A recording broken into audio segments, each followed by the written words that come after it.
Hey guys, good evening. Hope everybody's doing well out there. Welcome to Southern Gal True Crime. It is the weekend. We made it through the week, or I hope all of us made it through the week reasonably healthy and happy.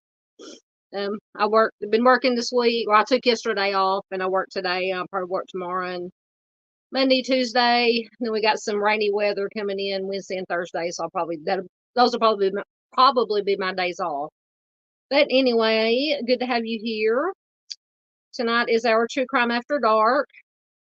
Seems like it's been forever since I've done the True Crime After Dark. I was out in the heat all day today shopping and delivering groceries, so I think I've probably got some heat stroke in my brain. So I'm worse than usual. You guys know what's going on. But welcome. I popped some of you guys' comments up during the intro, but Arctic is here. Always good to have Arctic here. Welcome, my friend. Miss Michelle is here. Both wonderful mods, and Arctic is a wonderful creator. So please do check out Arctic Fox True Crime. He does marvelous work.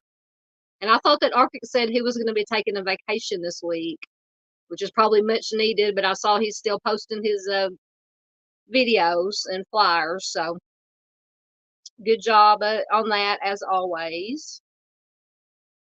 See if some more people pop in. How's everybody's weather? I know that Texas, oh my goodness, that derecho or whatever happened in around Houston this weekend, that was a horrible, or Thursday, Friday, whenever it was, that was horrible. So anybody around that area, any viewers, subscribers, or anybody, I just hope everybody is well. I know they did have some fatalities. I think it was up to 7, unfortunately. But that was just a wild, horrible thing. Oh, Arctic said his vacation lasted all of 48 hours.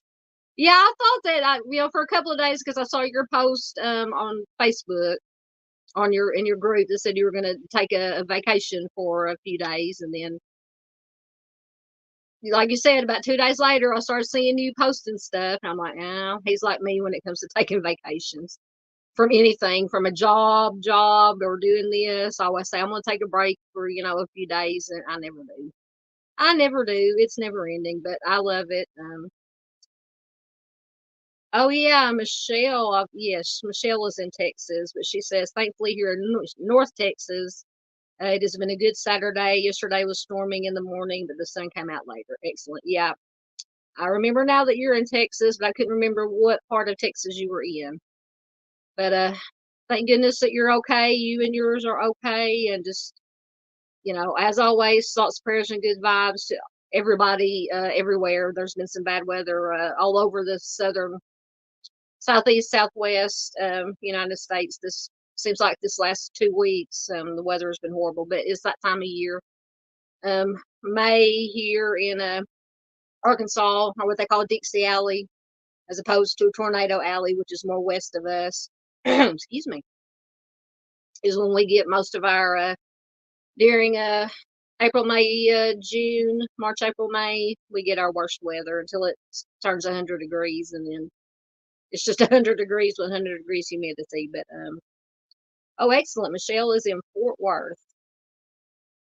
Trying to think. I'm trying to think if I've been through Fort Worth.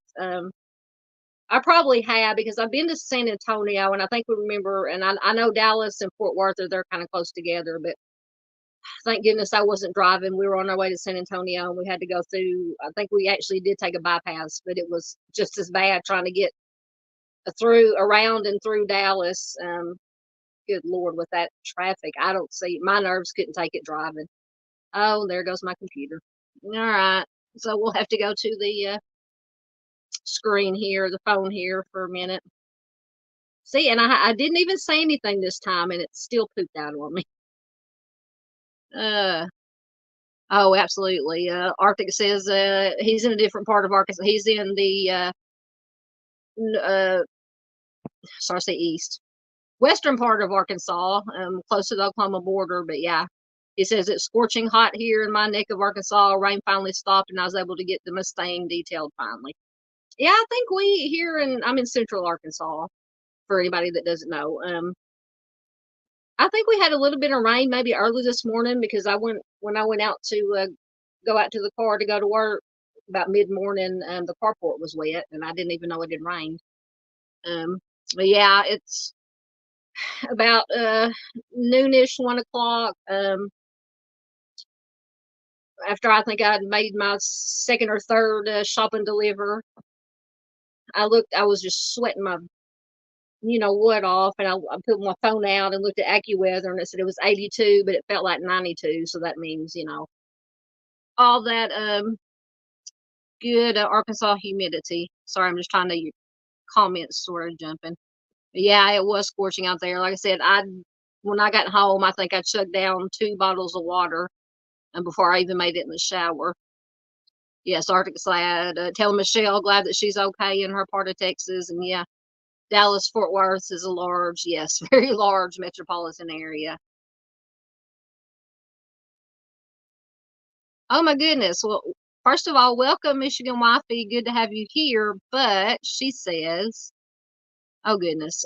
Hey y'all, hope everyone is doing well. We just had a drunk, you know what, run into a group of 12 people walking back from kayak. Oh my goodness. 3 didn't make it and some are in critical condition. Oh, that is horrible. Once again, thoughts, prayers, and good vibes to those individuals. That is horrible. Hate to hear that, and especially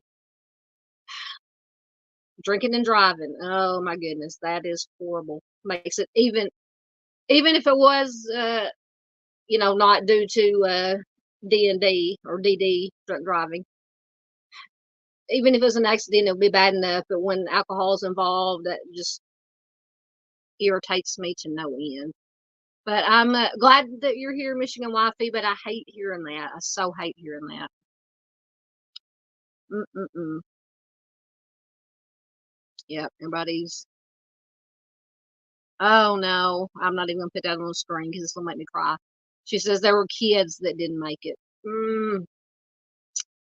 Oh my goodness, that's horrible, horrible.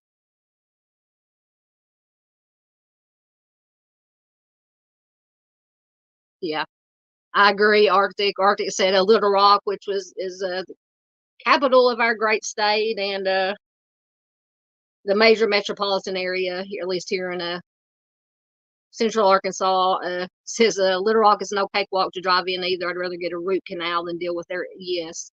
And it's not so much driving there, but it's like you said, it's the idiot drivers. But I'm telling you, I would rather, before we get into our everything we're going to talk about tonight, if I can get my computer to come back up, I would rather drive in Little Rock, North Little Rock, than drive in Cabot, just due to the fact that, and no offense if anybody happens to be watching or watching replay from Cabot, Arkansas, Cabot area, those freaking people in Cabot do not know how to drive. That's where I get my road rage at. Luckily I don't have to drive over there except by choice anymore because since I quit caregiving, I don't have, because when I was caregiving, I had an elderly couple clients that lived in Ward that I took care of. but we would do their grocery shopping at the Cabot Walmart. So I'd have to deal with that Cabot traffic. Cabot Walmart, telling you, people in Cabot do not know how to drive. I would get road rage to no end. Welcome. We got a new name, Paula Fitzhenry. I think it's new, maybe not. I apologize if you've been here before. But welcome. Good to have you here. Once again, I may have to start over with my StreamYard, but I can do stuff through my phone. If it was working, my laptop was working perfectly well up until about no, that's not what I wanted to do. Till about 5 minutes ago when I was fixing to get started, and it went kaput on me. I apologize if the picture is a little pixelated or if the sound is not good. My farm signal, as usual, is not working well tonight, so I apologize in advance for that, as usual. Oh goodness. Let's see.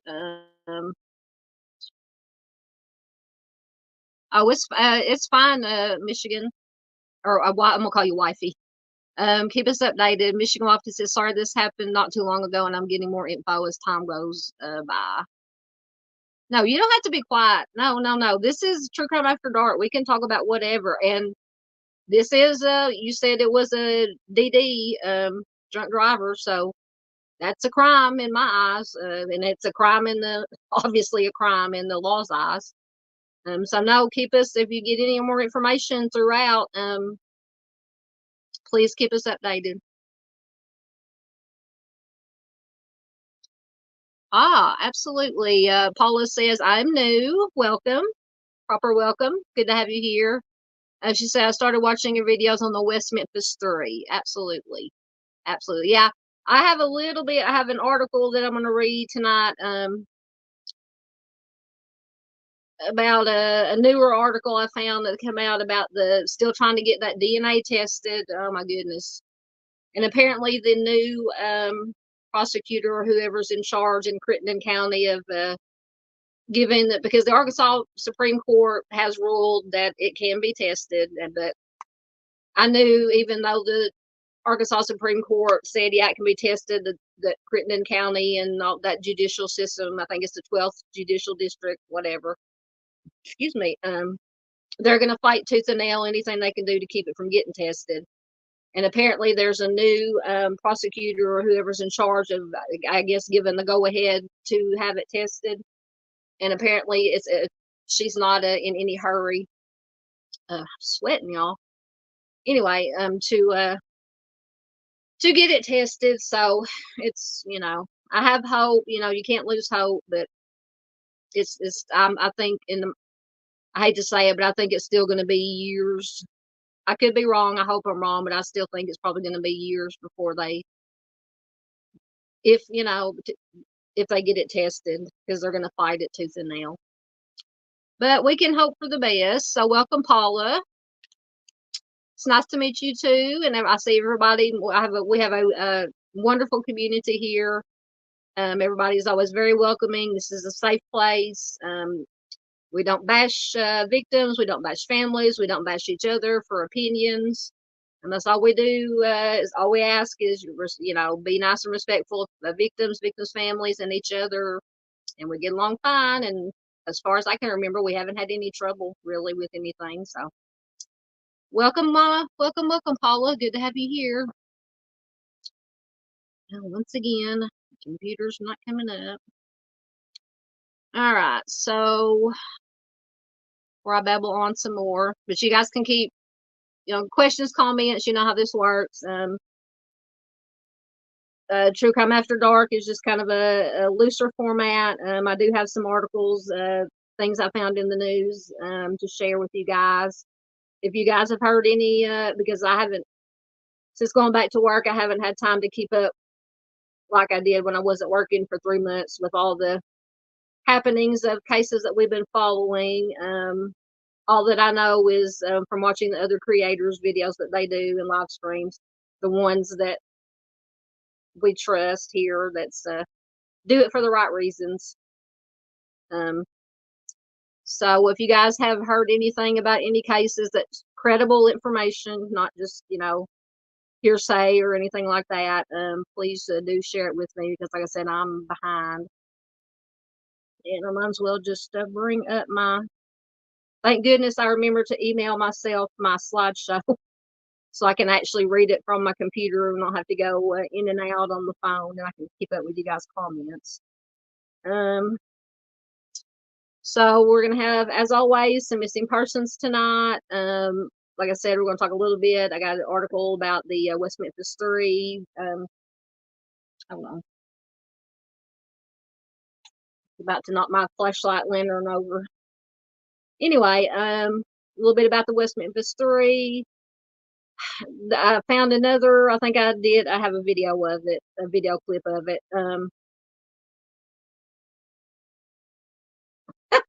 Michigan, I'm reading your call. Michigan wifey said, Paula, don't let me fool you. We're cuckoo for Cocoa Puffs. Yeah, we can get a little crazy or not, but it's the good crazy. It's not the bad crazy. I've always said there's a difference. There's a good crazy and there's a bad crazy. And I like to think that we're the good crazy around here. So, but anyway, now I lost my train of thought. Michigan wife made me laugh. Oh, let me take that comment down. I can't see my slide. There we go. Okay. BTK, they're still trying. I found a recent article that just came up. They're still trying to link these Cynthia Kinney to BTK or Dennis Rader. And supposedly the sheriff, and I think it's just flew out of my head. And is it Oklahoma or Missouri where Cynthia Kinney? Anyway, when I have the video clip, but I think it's the sheriff, the same sheriff that I did a while back when they were trying to link BTK to I think it was the Greystow or maybe one of the other ones. But apparently it's the same guy. I believe it's the sheriff has now gotten a hold of copies of the puzzle things that Dennis Rader did to mess, that he sent into the police or whoever he sent them to. And supposedly he and his team or somebody has gone through. There's pictures in the video clip. Said that Cindy's name is in there in Pawhuska. Yeah, I think it's Oklahoma. Pawhuska, Oklahoma, I believe is where they found her or where she disappeared from. So I'll let you watch the clip and make your own decisions. I mean, I'm not saying that it's not possible or true, but in my opinion, I think I understand they want to solve some of these cold cases, but to me, it's going to take a lot more than just making zigzags on a crossword, or not a crossword puzzle, like a word search puzzle, saying, "Oh, this says Cindy and this says this and that," to convince me that. But that's just my opinion. You guys can let me know what you guys think when we get to it. But and then we've got some cold cases as always. Me. Anybody who's watched me for any length of time knows me with the cold cases. So we got some cold cases, and then we got some solved cold cases. So we'll try to make it through all that in under 20 hours. No, hopefully we'll keep it to about 2.5 hours or so, but you never know. True crime after dark, so we'll just go until we all get pooped out. But we are going to start with, as always, our missing persons. Oh, and I don't know if they'll be here. I do have, and some of you guys might have seen this. I know Arctic most certainly probably already has. And some stuff about Timmy Dees case. Oh my goodness, my computer just. Although my computer just went black. Dumpster fire. Oh, there it goes. Almost turned into the dumpster fire. Lost my train of thought again. No. Okay. My computer's doing weird stuff. Apparently there's thankfully there's some developments with Timmy Dees case, things that can't be, specifics can't be talked about from what I understand, just what, the Lawless Files has put out, and some comments of Mr. Steve from True Crime Web, and some comments from Miss Barbara Hall. I don't know if she or Miss Marion will be in here and chat tonight. They pop in usually, but they may be with the grandbabies. But for anybody who doesn't know the Timmy Dees case, I have done. You can check out my Fredericktown, Missouri case playlist. I've done a deep dive live stream on Timmy D's case and a deep dive live stream on Derontae Martin's case, both from Fredericktown. Miss Barbara Hall is Timmy's mom. Miss Marion Tate is Timmy's aunt. It says sometimes, most of the time they pop in, but like I said, they may be busy tonight. But so excited and happy for them to know that there is some moving forward with Timmy's case. So, all right, but we will get to that. So our first missing person we have tonight, and this came from the Unsolved and Unknown Facebook group, is Misty Rain Bedney. She has been missing from, I hope I don't butcher this, Jedito, Arizona since July 21st of 2017. She is a mother of 4. She was just 27 at the time that she disappeared. She was last known to be with friends in Jedito. She hasn't been seen since. Unfortunately, there is very little information, as in a lot of these cases, especially when it comes to Native American, indigenous. There's usually at least we have a picture, and if Arthur's still here, he can tell you about the lack of pictures, but at least we have a picture.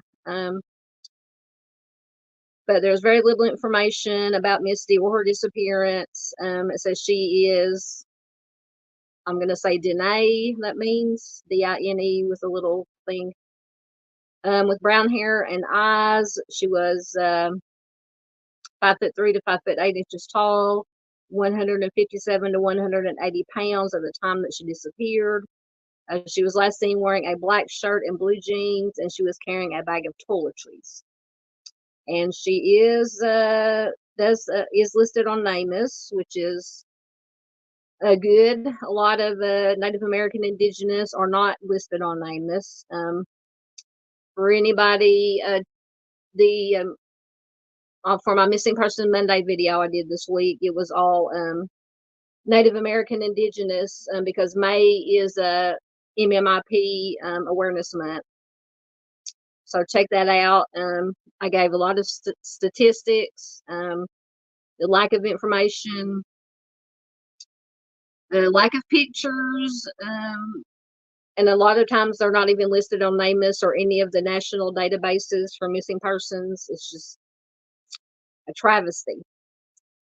But anyway, so if you have any information regarding Misty or her disappearance or possible whereabouts, you can call the Navajo Nation PD Dilkin District at 928-657-8075. So let's do everything we can. The best thing that you guys can do, share this live stream, or when it's over with, or you can share it now. You can share the link. Share the link to the live now. Share the link. It'll be a regular video after I get done. Share it everywhere you can. Social media platforms, any Facebook, true crime, missing person Facebook groups you're in. All that helps to get this information out to as many people as possible. Sorry, I was just trying to read y'all's guys' comments. Thank you, Paula. Paula says she just subscribed. Thank you so much. That also helps too. I'm a small channel. I don't cover a lot of the big not big cases, the cases that are getting the national attention.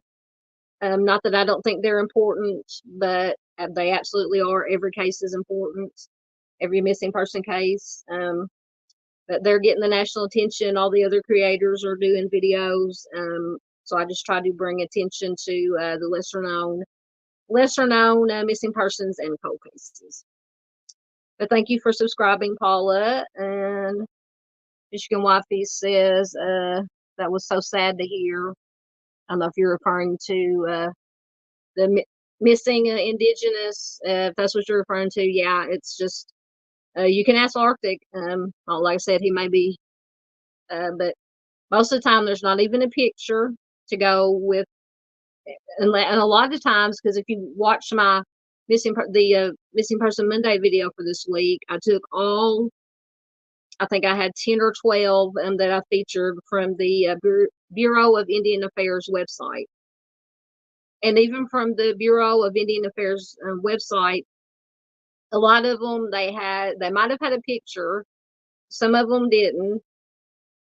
Some of them, 2 or 3 of them, or maybe 4 of them, didn't even have physical descriptions such as height, weight. You had to just get if it had a picture with it, get the hair color and guess the eye color. Didn't have a date they went missing. Some of them didn't even have a year they went missing. I mean, just scant information. I mean, it was just basically their name and what state they went missing from, and that was it. So yeah, it is sad how underreported Native American and Indigenous cases are. All right, so that was Misty. Next we have Lindsay Hawkins, and this came from the Aware Foundation Inc. Facebook group or page, one or the other. Lindsay is 33, red hair, green eyes, 5'5", 125 pounds. She's missing out of West Virginia, I believe. Yes, West Virginia. The West Virginia State Police is attempting to locate a missing 33-year-old female, Lindsay Gail Hawkins. Was last seen at her boyfriend's house in Ottawa, West Virginia, around 8 p.m. on May 18th, 2021. So this is over 3 years old, or just at, I don't even know what today is. Oh, today is the 18th. 3 years old, 3 years missing today. So it says sometime between May 18th and 19th, what they call a suspicious fire broke out at the house. The state fire marshal deemed the house fire incendiary in cause, and I'm assuming that means arson or set on purpose. Lindsay has not been seen or heard from since. Her family said this is out of character for her not to be in contact, and they are concerned for her well-being. Lindsay's disappearance is still under investigation, so if anyone has any information on the fire or Lindsay's whereabouts, contact the West Virginia State Police at 304-369-7800. So that is Lindsay. Next, this came from, and I marked out the last name, I just left the first name. This came from a post from one of the groups. But the young lady, Kaylee or Callie, says that this is her cousin. The B picture there on the left is her cousin Cameron. Cameron was a victim of a homicide on May 5th of this year between 8 p.m. and 9 p.m. in the block of South Illinois Street and West Arizona Street in Indianapolis, Indiana. He had GSW, and he was left deceased in an alley by the offender, and he was only 28 years old. So if you know, have any information regarding Cameron's, or you hear a story that sounds like it could have been Cameron's homicide, you're asked to call Detective Smith at the IMPD homicide office at 317-327-3475, or you can email the detective at colton.smith@indy.gov. At the bottom there, it says, even if you think it's probably nothing, and I'm always saying this too, It doesn't take, even if you think it's not important, it is, but even if you think it's probably nothing, please say something. Says he was a human being and absolutely did not deserve this. Absolutely. Absolutely. That just breaks my heart. All right. Next we have, and I have featured Rakisha several times, but we have Keisha Renee Bear. She is missing from Pablo, Montana. And this is from, she's since this year, February of this year, February 4th of this year. She is 19 years old, a female Native American, brown hair, brown eyes, 4'11", 142 pounds. The last known contact with Keisha was on February 4th, 2024 in Pablo, Montana. It says that she does have ties to the Rocky Boys Indian Reservation and the Flathead Indian Reservation. She was last seen wearing a sweater, jeans, and tennis shoes. So if you have any information regarding Keisha or her whereabouts, please contact the Rocky Boy Police Department at 406-395-4513.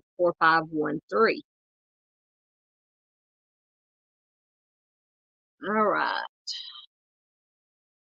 Next, we have Courtney Lynn Townsend. I don't think I've featured Courtney before. She is missing from Utah. She is 32 years old, white female, green, I'm going to say green eyes, green hair, blue eyes, but it also has a picture there of her with red hair. 4'11", 110 pounds, so she's a tiny little thing.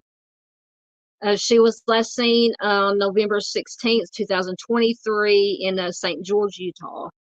On November 16th, Courtney took her mother's vehicle, and she has not been seen since.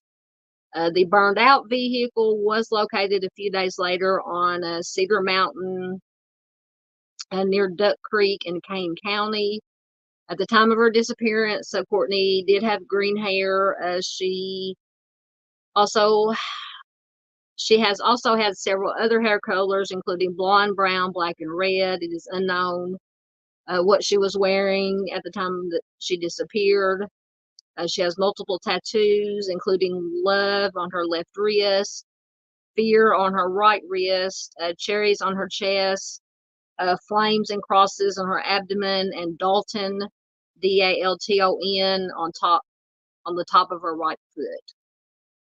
And so if you have any information, contact the St. George Police Department at 435-627 4300. And tomorrow, actually, the 19th, they are having, let me make this big enough so I can read it, having a search for Courtney. It says, please meet at the Phillips gas station if you're in this area of Utah. Please meet at the Phillips gas station at the entrance of Duck Creek Village at 11 a.m. The address is 835 Movie Ranch Road in Duck Creek Village. It says that Courtney has been an endangered missing person from St. George. There will be a search for Courtney organized by her family on Sunday, May 19th. They will be meeting at the Phillips gas station at the entrance of Duck Creek Village at 11 a.m. If you're interested in joining in the search, please reach out to her family at Where is Courtney on Facebook.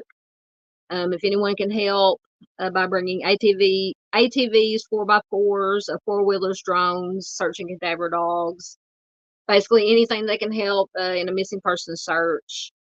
If you're able to attend, please consider bringing the following items: walking sticks, maps, first aid kits, boots, long pants, long sleeve shirts, something to cover your neck and chest, eyewear, reflective clothing, flashlights, brightly colored tape, a mobile phone. It says do not touch anything. If you find something, immediately call the police.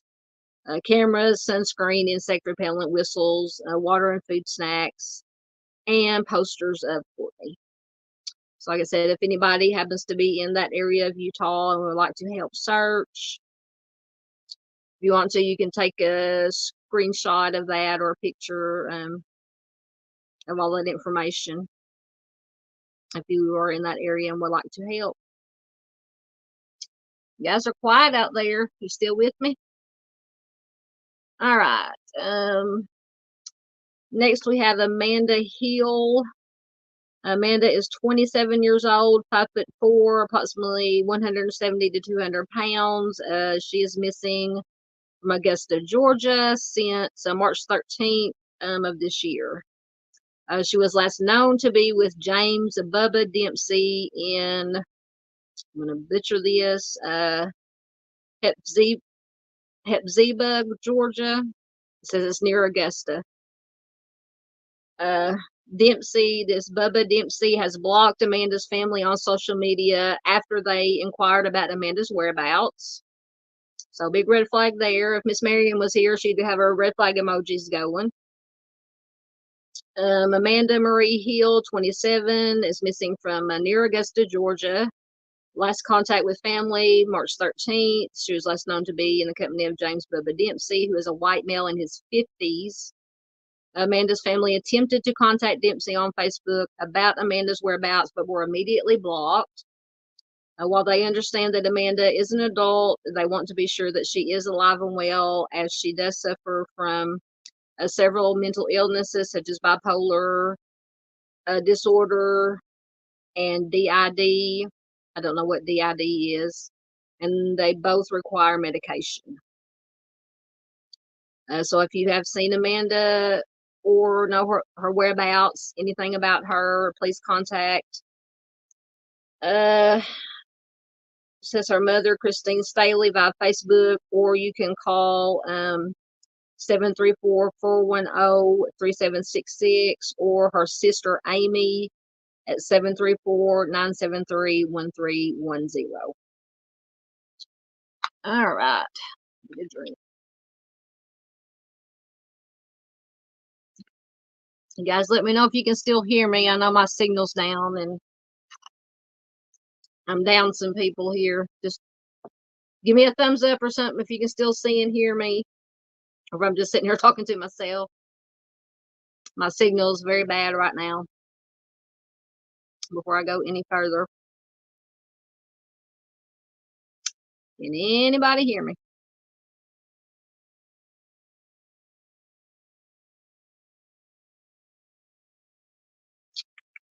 No, I'm not getting any responses.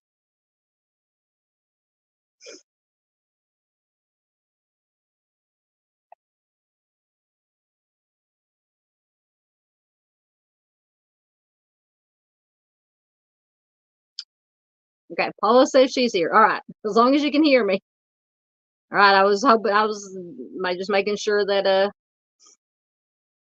my signal didn't completely poop out on me.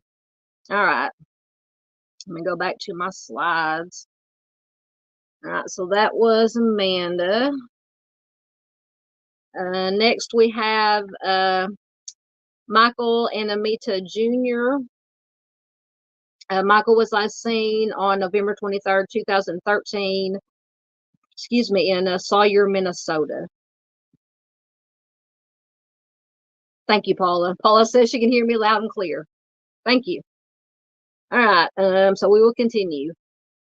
So Michael last seen November 23rd, 2013 in Sawyer, Minnesota. It says he was seen at the Sawyer store in his hometown of Sawyer. He has never been heard from again.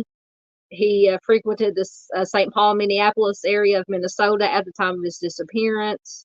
I mean, it is uncharacteristic of him to be out of touch with his family. A few details are available in his case. He is Native American male, black hair, brown eyes. He does wear glasses, as you can see there in the picture. 5'8", 150 pounds. It says that he also has a history of mental health issues and alcohol problems. So if you have any information regarding Michael, please contact the Carlton County Sheriff's Office at 218-384-3236, or the Fond du Lac Tribal Police Department at 218-591-2316.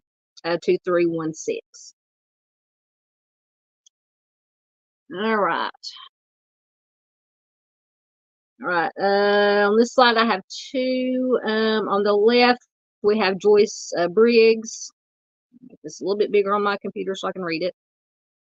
Miss Joyce is 77 years old. Black female, blonde hair, brown eyes, 5'1", 120 pounds. She is missing from Palm Springs, California. The California Highway Patrol has issued a silver alert on behalf of the Palm Springs Police Department for 77-year-old Joyce Briggs. She was last seen on May 10th of this year at approximately 10:30 p.m. at South Paseo, Derontae, and Ramon Road in Palm Springs, Riverside County, California. And it says she was wearing a rainbow hoodie. And she is believed to be driving a U-Haul with an unknown license plate. And there is, says it's not the actual vehicle, but just an example of the kind of U-Haul that she's driving. So if you have any information about Miss Briggs, please call the Palm Springs Police Department at 760-327-1441. Right, and on the right-hand side, I'm so going to try not to butcher this name, Maja Petruskowitz. I'm just going to go with that. I apologize for butchering that. Maja is just 18 years old, a white female, blonde hair, blue eyes, 5'5", 130 pounds. The Lake County Sheriff's Department is attempting to locate her, and this is in Lake County, Illinois. It says that she was last seen leaving her residence in the Gurney area on April 23rd of this year. She was reported missing on May 5th. It is unknown what she was wearing at the time that she disappeared. It says she does have a tattoo on her right arm of a cross and a rose. That's about all the information we have. So if you have any information, please contact the Lake County Sheriff's Department at 847-549-5200. All right. Next, we have two more. On the left, we have Jaden Wayne Hobson. He is just 17 years old, white male, brown hair, brown eyes, 5'10", 190 pounds. And this is out of Hardy, Virginia. It says the Bedford County Sheriff's Office is requesting the public's assistance in locating 17-year-old juvenile Jaden Wayne Hobson. He was last seen at his residence in the Hardy, Virginia area at approximately 8 p.m. on Tuesday, May 7th. Unknown what he was wearing at the time that he disappeared. It says that he likes to frequent downtown Roanoke, Virginia. So if you have any information on Jaden, please call the Bedford County Sheriff's Office at 540-586-4800. And on the right, we have Erica and Renee Hogg. Erica is 39 years old, a white female, blonde or multicolored dreadlocks, hazel eyes, 5'6". I'll make this a little bit bigger so I can read it better. 100 to 130 pounds. She is missing from Selma, Oregon. It says she was last seen in the 7800 block of Deer Creek Road in Selma on May 17th of 2018.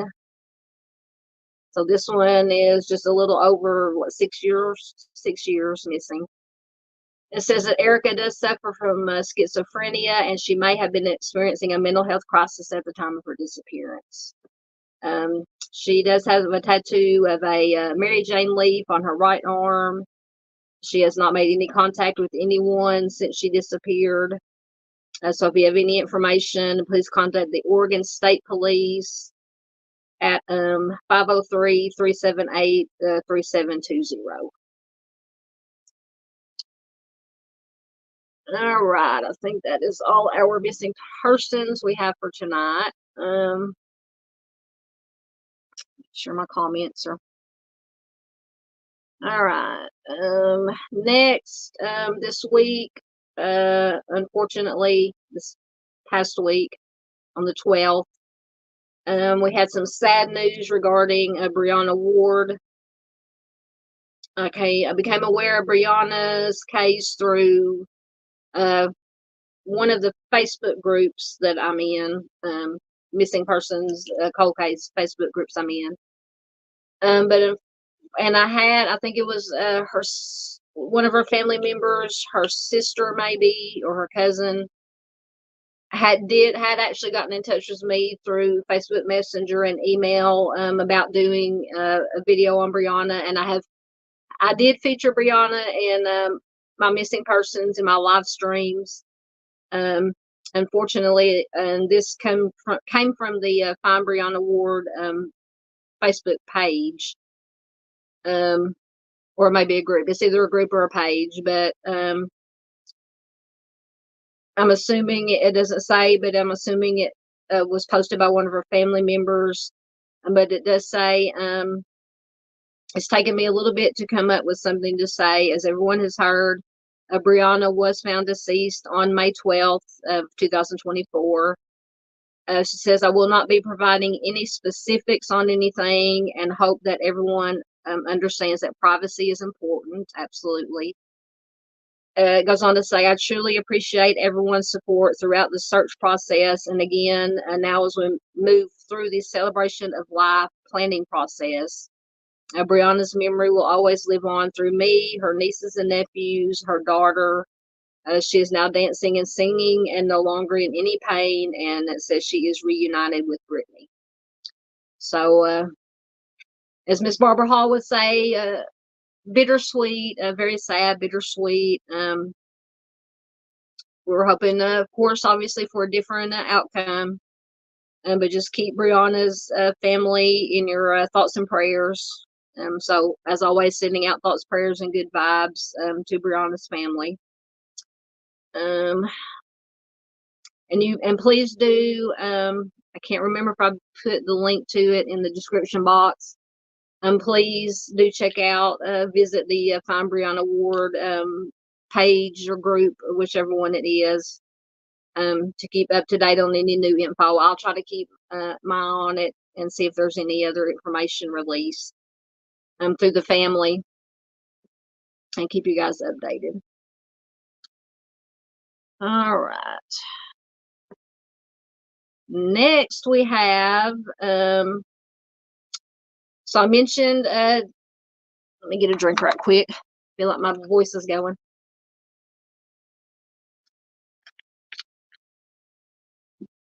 I talked at the beginning about Timmy Dees.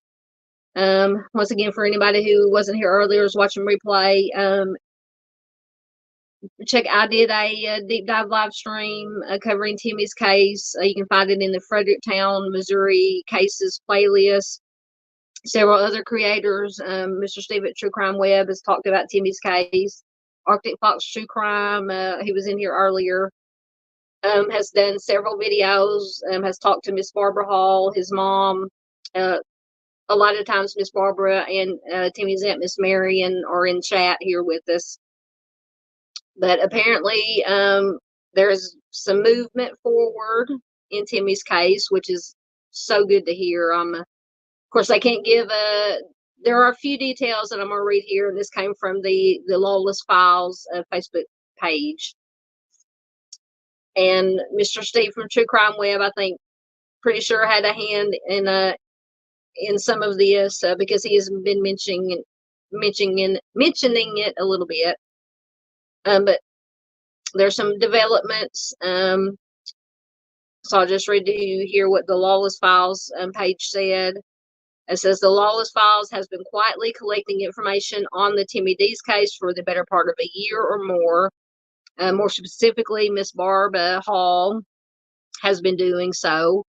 It says we had some new information that we've been sitting on and not releasing due to the fear it might somehow hurt a future investigation. Absolutely. You had to be very careful. But they know that. It says part of that information was this. One, it was discovered that a text message showed up as read days after Timmy went missing. And secondly, Miss Barb, his mom, found Timmy's phone passwords.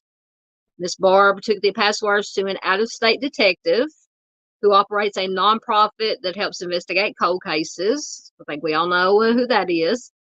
And it says those passwords have revealed new information that points towards foul play. So now we've all suspected and pretty much presumed that it was foul play in Timmy's case, even though it was ruled accidental or undetermined as his COD. But now we have they obviously they found some information on the phone that points towards foul play. It says for now, that's all we're releasing. But the detective, who has no dog in this fight, we all know who that is confident he now has enough evidence to convince law enforcement to reopen the case and or take the case to a grand jury. So that is excellent news. It says this isn't imminent. Of course, it'll take time to develop. We know that. Says, but the detective did give Miss Barbara the green light to share much of what she knows because he feels there is now enough information to bring to law enforcement. And it says the Lawless Files will renew its work on a new season on Timmy's case. You can find, I've listened to the Lawless Files podcast. I listen to my podcast on Spotify, but I'm sure you can find wherever you get your podcast from. There are several different ways to listen. Please do check out the Lawless Files podcast. It is excellent. Also, Lawless Files does have a YouTube channel. They have done, I think, 2 videos on Timmy's case. I encourage you, please look those up on YouTube and watch them. That is where I got a lot of information for the live stream that I did when I shared Timmy's case. Miss Barb, I believe, has talked to whoever does the Lawless Files, the podcast, and the YouTube channel, YouTube videos. So please do check them out. I'm anxious. So glad that there is some movement, no matter how slow it may be, but at least it's going. Thanks to a lot of hard work by Miss Barb, by our detective, and hopefully we'll get some something going on soon. Something cooking. Cooking. Oh, my computer keeps going down on me. Okay. Yes, Paula says, I understand about not sharing any of the details. Yep. Yeah, like I said, I encourage anybody out there who doesn't know about Timmy's case or the Derontae Martin case that is also from Fredericktown, Missouri. Check out my playlist, my videos I've done. Other creators have done wonderful, far better than I've done. They've interviewed Miss Barb for Timmy's.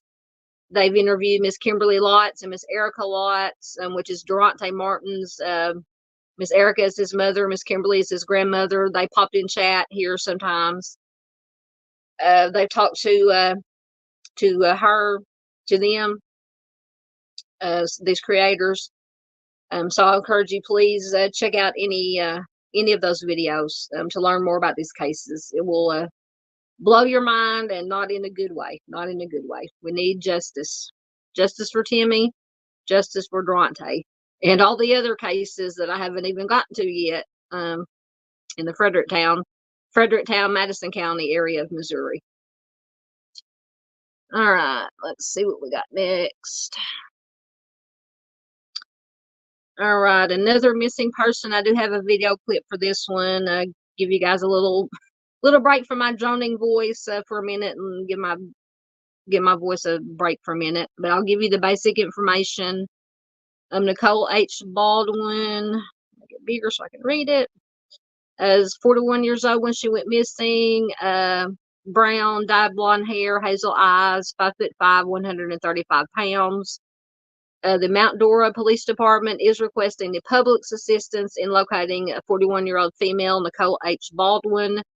She was last seen by her daughter on November 2nd, 2023 at her home in Lancaster at Lock 11 off of County Road 44 in Mount Dora, Florida.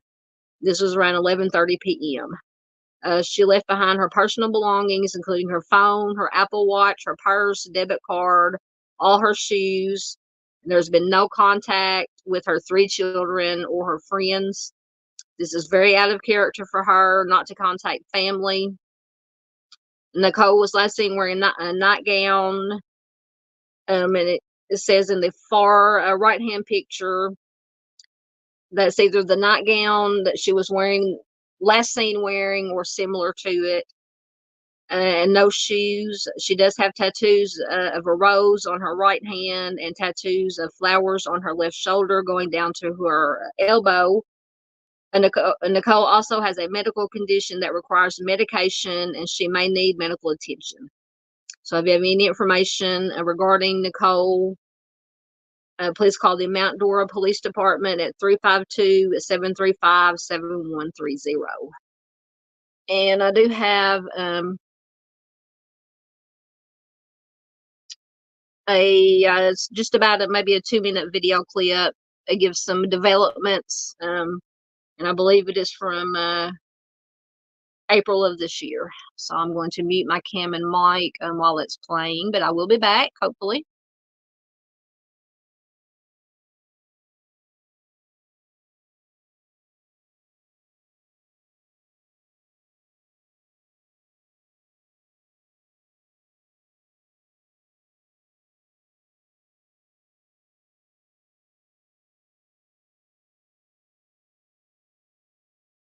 Case of a missing mother. Mount Dora police say they are now treating it as a homicide investigation. Today, the search continued for the woman who disappeared 6 months ago. The Mount Dora Police Department and several other agencies have combed through the area for much of the day. And Fox 35's Chris Lindsay is joining us live in Mount Dora tonight with an update. Chris.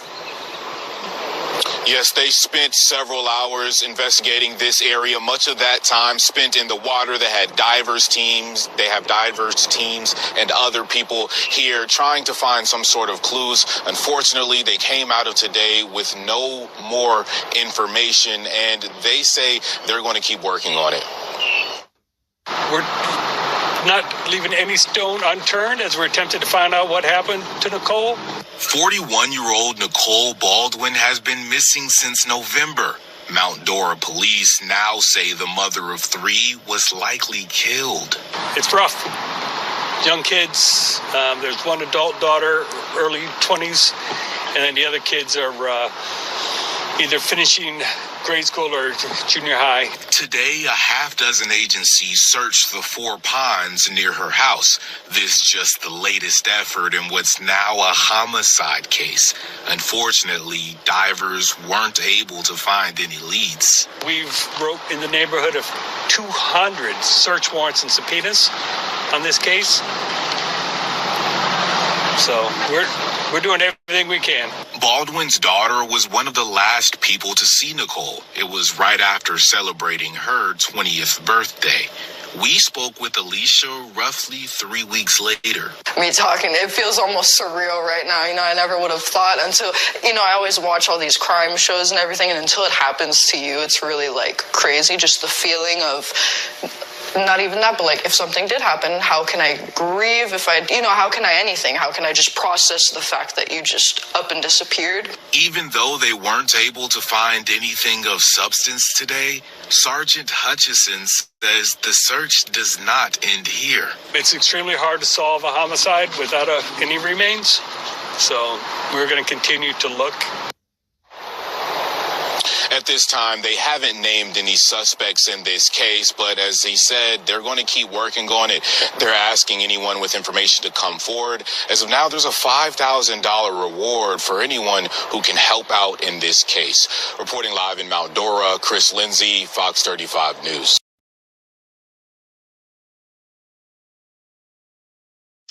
Right, that was a little bit of additional info on Nicole's case.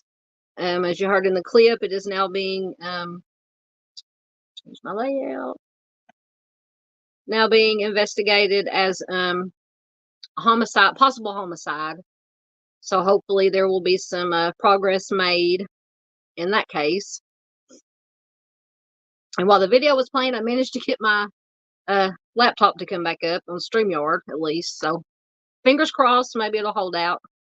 Makes it so much easier to control things. All right, let's see what we have next. All right, next we're going to talk a little bit about West Memphis 3. Just have an article once again. As you can see, it says a broader DNA and genetic testing to be requested in the West Memphis 3 case. I'm gonna see if it will let me screen share.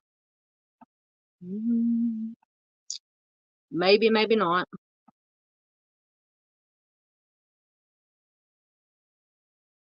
So take away on the keyboard here.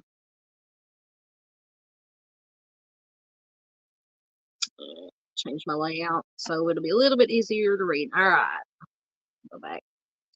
So this is from talkbusiness.net, and it is from the 6th of May of this year. And oh, too far. It's moving. There it goes. It says Pam Hobbs, who is Stevie Branch's mother, had one more motherly task to perform for her 8-year-old son, Stevie Branch. He, along with his 2 friends, Christopher Byers and Michael Moore, their lives were taken on May 5th, 1993 in West Memphis, Arkansas. His lifeless body was at the funeral home, but he still needed her. He needed salts. With tears in her eyes, Pam Hobbs says she slipped them onto her only boy. At that moment, she had no clue as to who had ended her son's life. Advanced DNA testing may finally reveal who took Stevie, Christopher, and Michael's lives. Damian Eccles, team member Lonnie Sorey, told Talk Business and Politics on Monday, which was the 6th, that they are in the process of requesting that touch DNA testing be performed on the ligatures that bound the 3 boys when their bodies were discovered in a drainage ditch a day after they vanished from their neighborhood. Eccles may also ask that other evidence in the case that has already been tested, such as the hairs that were DNA tested in 2007, be retested or reanalyzed using modern methods. An unknown allele that was found on one of the victims may also be a candidate for genetic genealogy testing. The request will be made in the coming weeks, and the team is hopeful it will have results by this summer. A request will also be made that prosecutor Sonia Fonicella's office secure the evidence so it cannot be manipulated or tainted prior to testing, as Sorey said, or mysteriously disappear, be destroyed, and then reappear as it has before. Eccles, along with 2 co-defendants, Jason Baldwin and Jesse Miskelly, were convicted in 1994 of the homicides. They remained incarcerated until 2011 when they agreed to Alford pleas. The 3 men, known as the West Memphis 3, have maintained their innocence. Sorry, this weird banner keeps popping up in front of it. No forensic evidence collected or tested in the case has ever been linked to the convicted, to Damien, Jesse, or Jason. The request for new DNA testing comes after the Arkansas Supreme Court ruled last month that Eccles did have a right to request the testing after a lower court dismissed his request.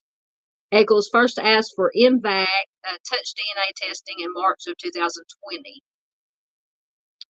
Prosecutor Scott Ellington agreed to the testing at the time, but then he was elected as judge during a special election. New prosecutor Keith Cressman fought the testing and told Talk Business and Politics in April of 2021 that he would ask a judge to destroy the evidence. He said at the time it was typical for evidence to be destroyed in cases like this. Later, there was speculation that the evidence was lost or destroyed in a fire. Later found out after Eccles brought a lawsuit that it magically reappeared and it wasn't destroyed in a fire. But Eccles' attorneys were able to locate all of it in the case in the West Memphis Police Department's evidence room. Imagine that. Evidence was in the evidence room the whole time. Sorry, I get anybody who hasn't watched me before, I can get really sarcastic when it comes to this case. MVAC President Jared Bradley told Talk Business and Politics that the ligatures would be a good place to test for DNA. Theoretically, the last people to have touched the shoelaces that bound the boys would have been the victims, and the offender or offenders. Shoelaces are rough and they pull a lot of skin cells, he said. The knots could have protected the possible DNA from contamination or from being washed away by the water in the ditch, he added. If there's still DNA on those ligatures, MVAC will find it, he said. So anybody not familiar with the case? Michael Moore, Stevie Branch, and Christopher Byers were riding their bikes in the late afternoon in their West Memphis neighborhood when they vanished. Their bodies were found in a wooded area dubbed Robin Hood Hills, not far from their homes the next day, after a searcher noticed a shoe floating in the drainage creek that bifurcates the wooded area. Police and prosecutors developed a theory early in the investigation that the boys' lives were taken in a satanic or occult ceremony. Damon Eccles was soon identified as a suspect based on his religious, music, and literature preferences. Miss Kelly gave what would be a confusing confession on June 3rd, 1994, that implicated himself, Eccles, and Baldwin. In his confession, he misidentified the timing of the crimes. He said the boys were bound with ropes and not shoelaces, that they were choked, and he said that this article is not very well written. He said that two of the boys were, I can't say that word out loud or YouTube will strike me, essayed. All of those details were inaccurate. Sorry. Miss Kelly gave several more confessions afterwards that were more accurate, but stated in all of them that the boys were essayed. His then attorney, Dan Stidham, has said Miss Kelly's later confessions were more accurate because he sat through his trial and learned more about the case. Soon after the confessions, Miss Kelly, who has a low IQ and reportedly suffers from chronic learning disabilities, recanted his confessions and refused to testify against his cohorts at their trial. State medical examiners Dr. Frank Peretti and Dr. William Sterner confirmed during the defendant's post-conviction relief hearings in 2009 that no fluids were recovered from the victims or their clothing. Both testified that there was no bruising or tearing, and it would be a physical impossibility for the boys to have been essayed in that manner without leaving physical evidence. Famed forensic pathologist Dr. Warner Spitz, Dr. Michael Baden, Dr. Richard Suveron, and Dr. Janice Okovin testified that there was no evidence of SA and there would be evidence if it had occurred. The investigators honed in on one particular injury to Byers. So I'm going to go into all that.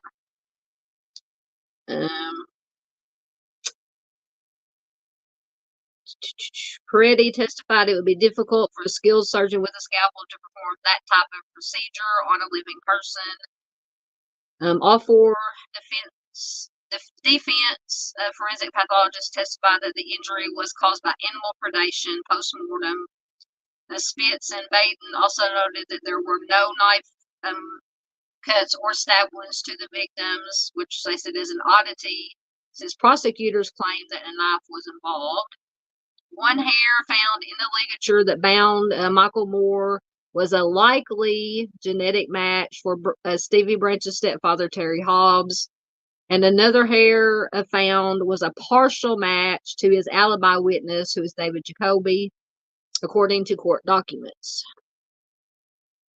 Terry Hobbs has previously said the hair is probably his, but that it arrived at the crime scene through secondary hair transfer, which is entirely possible. Absolutely. Says a notion supported by law enforcement. Hobbs has denied involvement, as has David Jacoby. Jacoby also signed a sworn affidavit stating that he was not with Hobbs when the boys vanished. Hobbs told Talk Business and Politics in 2022 that he did not support DNA testing of the ligatures, and he hoped a judge would order all of the evidence destroyed in the case. His reasoning was that he was tired of dealing with the, quote, West Memphis Three and their supporters. But you want to destroy evidence that could possibly, if the West Memphis Three, if the three aren't guilty, you want to destroy some evidence that might find who, if there was other different killer or offenders. Jacoby also signed a sworn affidavit stating that he, sorry, I'm rereading.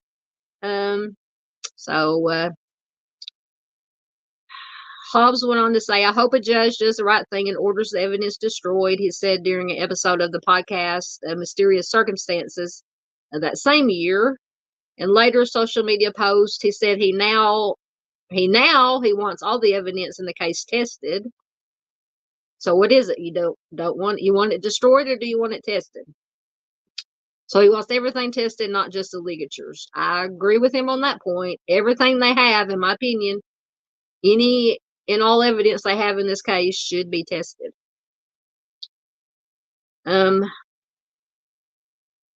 Byers' parents, John Mark and Melissa Byers, have both passed away. Before John Mark Byers passed away in 2020, he told Talk Business and Politics he believed that the three men, Eggles, Miss Kelly, and Baldwin, were innocent. The boys' uncle, George Byers, attended the court hearing in June of 2022, and when Judge Tanya Alexander denied the new DNA testing request. He said, the uncle said, I'm 100% for testing. Test it all. Absolutely. And this is what my brother Mark wanted, and it's what I want. Anytime Mark was interviewed about the case, he emphasized getting justice for his son and his son's friends, as well as the three who he says were wrongfully convicted. The police and prosecutors convinced Mark that the three were guilty, according to George Byers. That's his opinion. And when he realized they were innocent and whoever took the life of Christopher was still free, he got very emotional. He made it his mission to find the truth. I want the truth. We all want the truth. I want closure for all the family members. And the only way that will happen is to find out who really took the lives of the three boys. Let's get everybody on board and test all the evidence. So you have family members of the three boys absolutely saying, yes, test the evidence. Georgia Byers went on to say, Miss Kelly and Baldwin are not party, in his opinion, are not parties. Well, no. George Byers says Jesse, Miss Kelly, Jason Baldwin are not parties in this round of litigation, and he hopes that Eccles and his legal team will bring them into the fold. He says he wants all the evidence tested if possible. It's not certain if the testing will glean any usable results, he conceded, but the family is convinced of one thing. He says, quote, the Byers family, like many others in the public, has concluded that the West Memphis Three are innocent and that the true offenders remain at large. So, if there's anybody out there listening or watching replay, please do let me know what you guys think.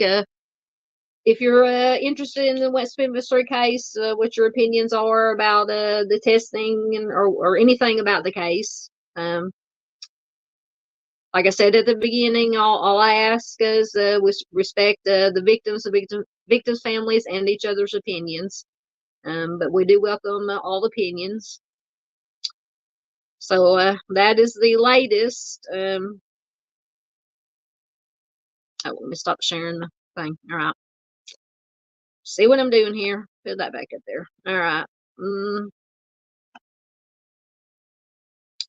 So that is the latest on the West Memphis Three and the testing, or hopefully soon to be tested, in my opinion, testing of the evidence. Sorry, had to get another drink. That was a long article, but lots of good information and well, I say good information that we've been hearing for years and years now. But it was interesting to hear from the family members, from the uncle, from Christopher Byers' uncle, about and I remember interviews before John Mark Byers passed away. I believe he got killed in a car accident. That and Pam Hobbs also stated that, which is Stevie's mother, said that they had come around to a different way of thinking, that in their opinion at that time, they did not think that Debbie Nichols, Jason Baldwin, and Jesse Miss Kelly were guilty anymore. They thought they were innocent. So it's always telling, in my opinion, telling and very interesting when you have family members of victims of these three little boys that at the beginning were convinced, that that they were guilty, that West Memphis were guilty, and then they came around after they saw evidence, heard different stories, not just listening to the prosecution side, which you got to listen to both sides, prosecution, defense, all the way around, to be fair. It's just interesting that for the most part, at least Christopher and Stevie's family don't think that the West Memphis Three are guilty. You don't hear a lot from Michael Moore's parents, but they've pretty much stayed out of the spotlight from the beginning. So, and I respect that. All right, let's see what we got next. So this. Oh, there's Arctic. I wonder where you went to, buddy. Oh, he says his dang internet's giving me fits. Finally got back online. That's all right. Well, I just got through. I'll go back. Just did missing persons and went over the latest article I'd found about the West Memphis Three testing of the evidence, or not testing. I think Arctic feels about the West Memphis Three about the same way that I feel about it. Has the same opinions. So we've been talking about that. But it's good to have you back. Yeah. During, I had a video clip for my last missing person for the Nicole Baldwin case. And while I was playing the video clip, I got my StreamYard back up on my laptop because it went down because my farm signal. You know how my farm signal is, Arctic, but it's back up. It's working. Fingers crossed. My computer's working right now. So, all right. Paula's still here. She's still hanging in. And we got some lurkers. Welcome, lurkers. Good to have you here. You can feel free to say hi if you want to, or if you want to lurk, that's perfectly all right too. We love our lurkers. All right. So next we have, I think a solved or almost solved cold case, and I should have got the article loading.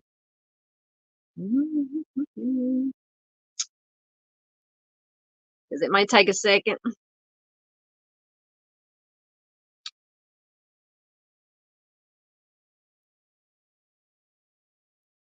Oh, goodness. Come on. See, I knew I shouldn't have said anything about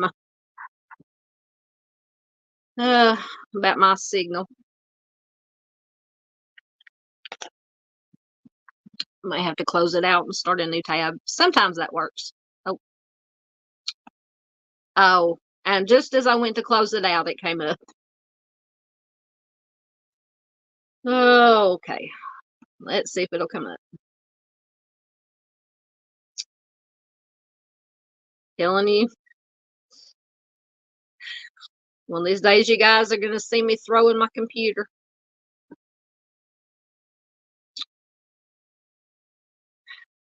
Well, we may have to skip over this one for now and go to one that'll come up, and then come back to this one.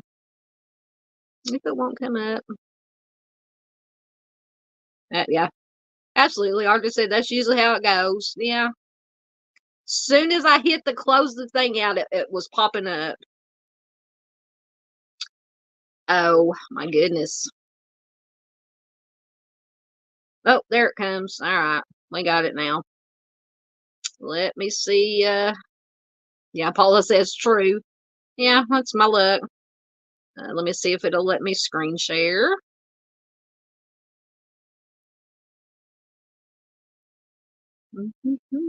Hey, dude. My cat just walked in. Hey, that tickles. Stop it. He likes to come in and put his cold nose on my leg. What are you doing? No, you can't have your chair right now. You're going to have to wait a little bit. He's mad at me because I'm in his chair that he likes to sleep in. Anyway, back to business. Share. See if it's sharing. There we go.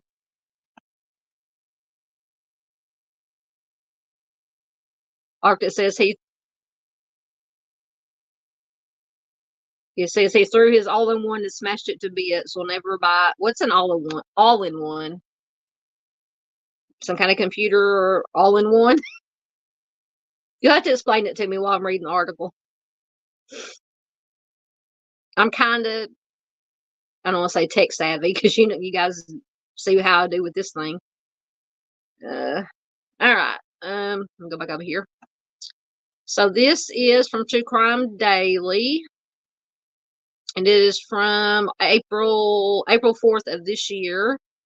And it says a suspect identified in 1979 cold case strangling death of a woman found on the highway with ankles bound. And this is a picture of Tammy Sue Aldridge. Oh, I'm going to put a little bit too high. Tammy Sue Aldridge. This is from Alamance County, North Carolina. It says investigators recently identified a suspect who allegedly kidnapped, essayed, and fatally strangled a female jogger nearly 45 years ago. According to a press conference held on April 4th by the Alamance County Sheriff's Office, Tammy Sue Aldridge went out for a jog on June 30th, 1979. I was 8 years old, and never returned home. Aldridge was reportedly kidnapped and essayed before her body was found several days later on Highway 54.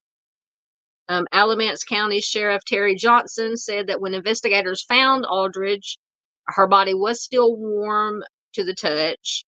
Her shorts were on backward and her shirt was on upside down, indicating her clothes had been put on after her death. Her ankles were reportedly bound by rope, and due to the burns on her body, investigators believe she also had rope around her hands and her neck. And an autopsy determined that she passed away of strangulation. Investigators alleged that Aldridge was held hostage before she passed. She was allowed to call home twice while in captivity, on Sunday, July 1st and Monday, July 2nd of 1979, and that would be the last time her family would hear from her, Johnson said. Another man was charged in the case, but he was found not guilty, according to the sheriff's office. Aldridge's case was reopened in 2020. Investigators reportedly obtained a DNA sample from a family member of a person of interest, and using genetic genealogy, once again, you guys know I love the genetic genealogy, officials learned that the DNA matched that on a feminine product found on the victim's body. As a result, the sheriff's office identified Gary Lane Laframboise as the primary suspect. Laframboise is now deceased, but lived several miles from where Aldridge's body was discovered. The suspect had been arrested and charged with kidnapping and impersonation of an officer in an unrelated case 3 months after Tammy Sue's death, on October 11th, 1979. He pleaded guilty to those charges, as well as assault on an officer after breaking a deputy's skull. Oh my goodness. While in custody. According to the sheriff's office, he served time in prison for his crimes from May of 1980 until August of 1982. And Johnson said he hopes this gives the family some closure. Absolutely. So, on over here, I'll get my next one loading. I'll check on you guys' comments. So, good news about that case, at least that they've solved it. Oh, let me stop sharing. Put that back up there. All right. Oh, Paula says she has spotty Wi-Fi too. Yeah. I don't even have, well, to run my little horse and pony show here, as I call it, I go through the Wi-Fi hotspot on my phone, because out here on the farm, we don't have internet, cable, Wi-Fi, any of that good stuff. So I have to depend on my cell service, which is not always the most reliable, let's just say. So that's why I say, I don't know if you can, let me take this down.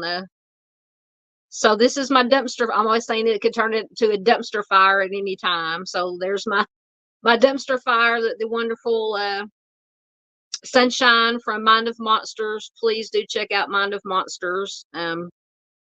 Excellent creator, excellent advocate for the missing and for unsolved cases. She made me my little dumpster fire background there. So I really love that. And she also made my logo. I'll stop my cam for a minute.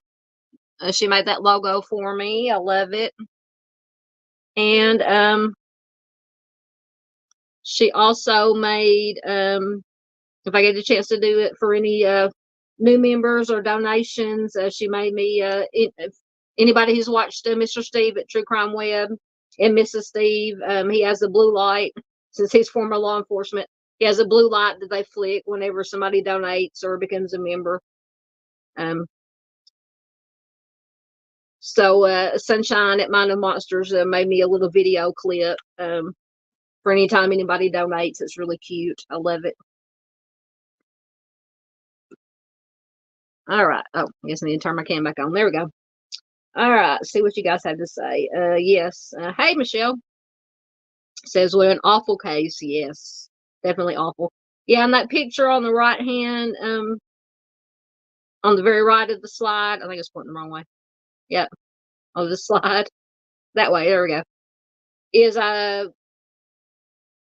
it's a age regression photo of who, because since the suspect that they matched the DNA to in this case was already deceased, apparently they didn't have any other pictures of him. Although if it looked like they would have at least had a booking picture of him, but that's what he would have looked like at any rate at the time that this crime occurred. So, yeah. Miss Paula agrees. Horrible case. Absolutely. Arctic knows me and my using this genetic genealogy. Arctic says, I'm telling you, DNA is solving all these cold cases. Yes. He says, I have mine on file just in case some distant relative is another BTK. I thought you were going to say in case a distant relative is ever something happens to them. But, I didn't, yeah, there's two sides to it. We've all got them in our family, at least one, I guess. Oh, goodness. Oh, yeah, speaking of BTK, I do have, I don't know where I put it in the slideshow. For anybody who wasn't here earlier, something about BTK and the Cynthia Kinney case. They're still trying to, yes, thank you, Arctic, for putting in. That is a link to Mind of Monsters, Sunshine. Please do check out our channel. Arctic, you can, or Michelle can do it for you if you don't want to do it. Put in your channel link, Arctic. Arctic also has a wonderful channel. Wonderful creator. He just cranks out them missing persons videos and stuff and posts the missing persons flyers, even when he's supposed to be on vacation for a whole 48 hours, you said. So please do check out Arctic Fox True Crime, check out Mind of Monsters, check out True Crime Web. And I'm forgetting. Dave, Out on the Prowl, our friend Dave. I hadn't seen Dave tonight. He may be working. There we go. Arctic, oh, wrong one. Oh, there. Oh, hey, Chris. Good to see you, Chris. Yeah, Chris had messaged me early or last night and said that he had to work for a little while tonight, but he would try to make it. Good to have you here, Chris. Another one of the wonderful mods we have here, along with Arctic and Miss Michelle. And hadn't seen Dandy tonight. She might be out on the town. But oh, is that the one I was gonna? There is Arctic's link. Please check out Arctic. All right, I think I'm caught up. We'll see what we have next. Oh, so now we do have the talking about BTK. You read my mind, Arctic. Talking about BTK. So as I said, they're the sheriff. I think it's the sheriff. He's in the video clip. He is still trying to. He thinks he is now definitively linked through this puzzle thing that Dennis Rader did and sent to the police or whoever he sent it to. Has found Cynthia Kinney's name. I'll let you guys watch the video and see what they say and what he says, and then I would love to hear your guys' thoughts on this.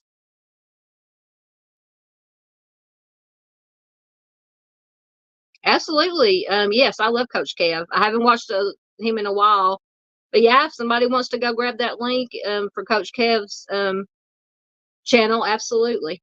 Absolutely. All right.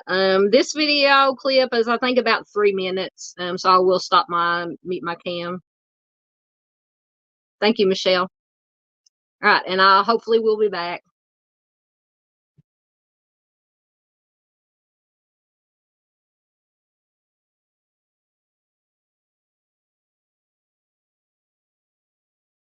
Tonight on a story we've been following for months. The Osage County, Oklahoma Sheriff's Office says an old crossword puzzle from Dennis Rader links the serial killer to the disappearance of Cynthia Dawn Kinney from Pawhuska, Oklahoma. He first connected Rader to the case 9 months ago. And in that time, the district attorney for the area said there's insufficient evidence linking him to the disappearance of the then 16-year-old. Our sister station in Oklahoma City sat down with the sheriff today. We dug into details of that interview and the evidence he says is hard to get around. A crossword puzzle mailed to the media 20 years ago, now brought forward as a tip with claims of new connections. The lady that sent me the information believes, it's more than just a simple crossword type puzzle. It's more in depth. Osage County, Oklahoma Sheriff Eddie Verdon announced in August of 2023 they believe Dennis Rader is the prime suspect in Cynthia Dawn Kinney's disappearance. Sheriff Verdon believes a second look at the puzzle reveals a deeper connection. It's pretty hard to get around the fact that Cindy Kinney's name's in there, that Osage Laundromat's in there, that the Husk is in there. Sheriff Verdon acknowledges it takes work to find keywords in this puzzle and points to past patterns of behavior by Rader. In the past, he has played games, cat and mouse, with law enforcement, hence and toyed with them throughout, but he did not come clean on any admission until there was solid proof that made it happen. Still, Sheriff Verdon stands by the evidence he says they found. We found carvings, markings in barns, things that we believe are 100% proof that he's operated within our area. I reached out to the district attorney, Mike Fisher, and asked if he had a statement based on these new claims. He said, quote, "I have not heard Mr. Verdon's latest pronouncement about Dennis Rader and the Cynthia Kinney case. However, I can tell you that the cold case unit of the Oklahoma State Bureau of Investigation has found no connection tying Rader to Cynthia's disappearance. They are still investigating other possibilities, but because of the age of the Kinney case, have found nothing that points to a particular suspect," end quote. After Dennis Rader's arrest and admission of guilt, Wichita police showed evidence to KSN. They found the original puzzle in Rader's belongings, and it also came with a key. Words Sheriff Verdon says he found are not highlighted in the original document. Rader admitted in a Dateline interview to using things like puzzles to, quote, stir the hornet nest up with the media. All right. And I'm already seeing some of you guys' comments. Which one am I taking? Okay. Trying to figure out what I'm doing here. There we go. That I am in agreement with. Arctic says, I think the sheriff's reaching to close the case, just his opinion. I'm also of that opinion.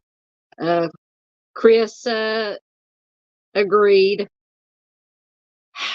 I mean, I can understand wanting to solve a cold case, but if BTK is not the offender in Cindy's case, and they somehow say, okay, he did it, and they close the case, then to me, that's not justice. It's not closure. It's just my opinion. Because, it's going to, it could be, but then again, in my opinion, it's going to take a lot more than this puzzle thing. And what the sheriff has, because if you noticed in the sheriff's copies, he did it was all the zigzagging around the puzzle you can take one of those word search puzzles and doing zigzagging, you can make any name or word that you want. But at the end, when it showed the original puzzles that the police had highlighted, all the words that they found were in straight lines, if that makes sense. So that's why I say, in my opinion, it's going to take a lot more than that. Nothing against the Sheriff Verdon, but it's going to take something more than that, what he says, or what he thinks he's found in those puzzles to convince me that Dennis Rader is responsible for Cindy Kinney. I said, obviously, I wasn't there. I don't know for sure. And I don't claim to know the mind of Dennis Rader. Thank God. Anything is possible, but to me, that is not plausible. Chris says, the person who he's seen mentioned besides BTK has passed away. Who was that? I know that they've mentioned, it's been so long since I have looked into Cindy's case, but I can't remember what other, whenever I think of her case now, all I can think of is BTK, because Sheriff here has been trying to link it. Yeah, Arctic says he trusts the OSBI over some country bumpkin sheriff. Yeah, I think, like I said, nothing against Sheriff Verdon, but I think he is, in my opinion, grasping at straws. And hopefully it's just because he truly wants to close the case and not want to make a name for himself by saying, hey, we have a victim, I linked her to BTK, that kind of deal. Chris said it was a guy named Paul. Okay, I'll have to look into that. Paula says she agrees too. So it sounds like everybody here, at least all of us that are chiming in, are in agreement. Absolutely. All right. See what we got next. Once again, I should have been. I loaded the wrong. I was loading the wrong article. Hold on. Hopefully it'll come up. Check your guys' comments while I'm waiting for it to come up. Oh, there it comes. Maybe. There it is. All right. Let me see if it'll screen share. Put that down. Give me 1 minute.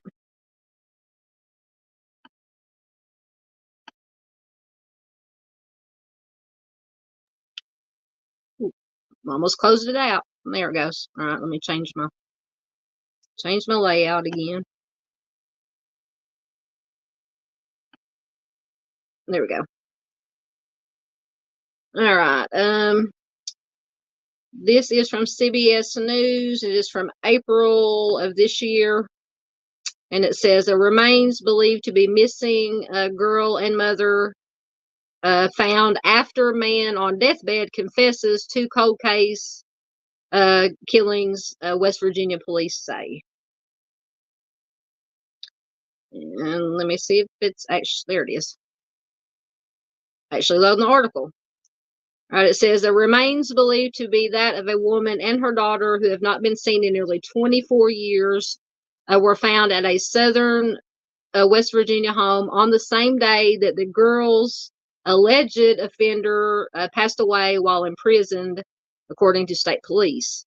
The suspect confessed on his deathbed to GSW and taking the lives of Susan and Natasha Alex Carter, who had been missing for over 2 decades over financial troubles, officials said at a press conference on Tuesday. And there is a picture of little Natasha. Susan Carter and her daughter have not been seen since August 8th of 2000. Members of the state police and the FBI found what were believed to be their remains Monday at the home of suspect Larry Webb, a West Virginia State Police Captain Robert Maddy said in a statement. Webb, who was in his 80s, suffered a medical episode on Monday at the Mount Olive Correctional Complex, where he was being held without bond after having been arrested earlier this month in connection with the girls, Natasha's passing. Webb was pronounced deceased at a hospital 6 hours before the remains were discovered, the statement said.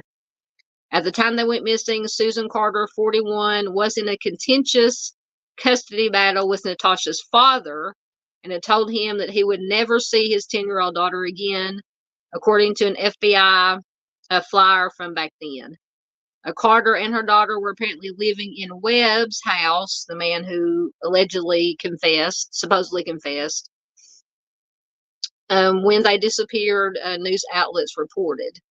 In December of 2021, the FBI Pittsburgh office announced a renewed push and reward in an effort to find answers in the decades-old case. The $10,000 reward was increased to $20,000 in September of 2023. Police executed search warrants at Webb's home in 2022 and 23, and authorities said they recovered additional evidence in the investigation.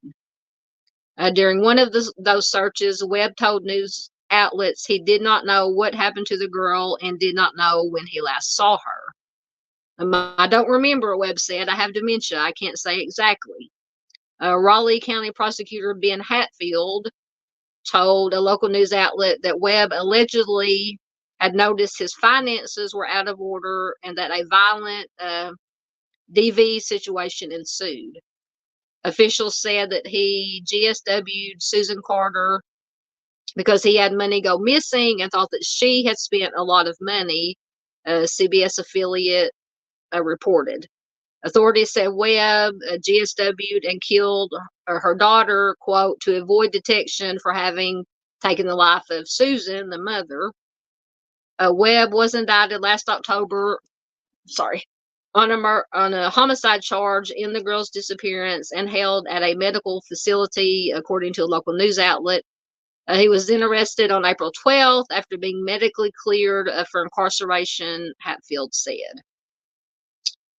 So that is, let me get my next article loading so we won't have to wait on it.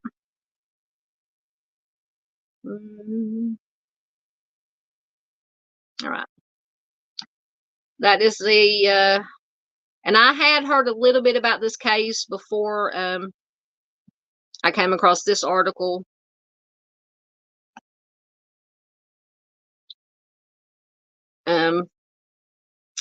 Awesome. Chris said that he is familiar with this case.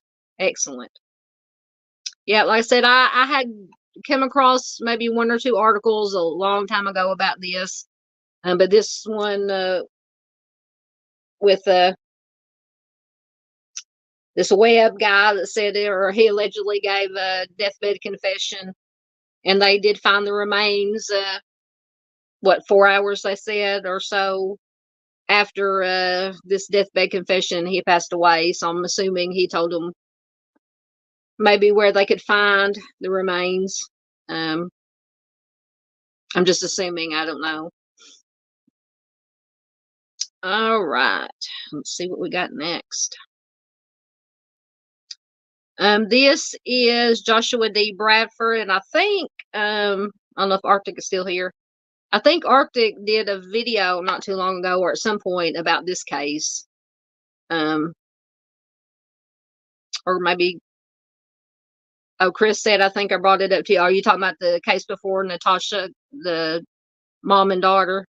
Yeah, you probably did. I've got so many cases in my head, and I look at so many. I have people sending them to me.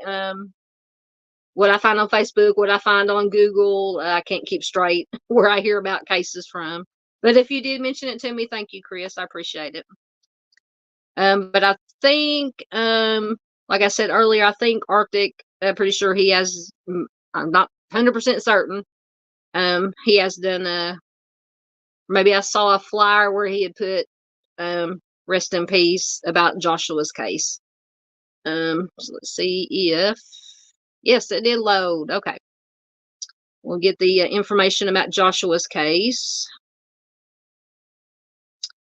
Let me screen share. Let me take these down out of the way right quick. Oh, not that. I was fixing to take my slides now. Take that down. Do it from here? No. Of course, it won't let me take the other one down. Okay. Anyway. Right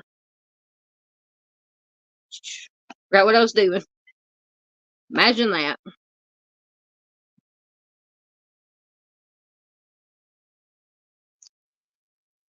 Let's see if it's sharing. Oh, here, go back and change my layout.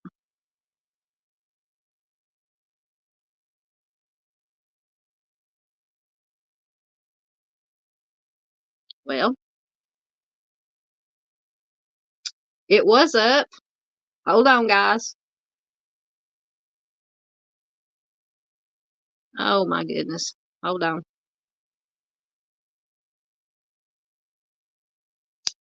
I don't know what happened. Hold on. Let me stop sharing and reload it. I might have to do a new, give me 1 second. Once again, do a new tab. I'll get it in a minute, hopefully.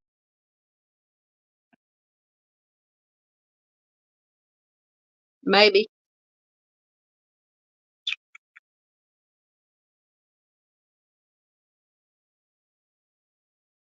Okay, Chris said yes about the Natasha and Susan case. Excellent. Oh, goodness.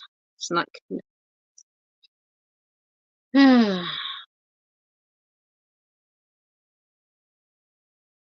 Sorry, guys. I'm trying to get it to load. Once again, nothing is wanting to load.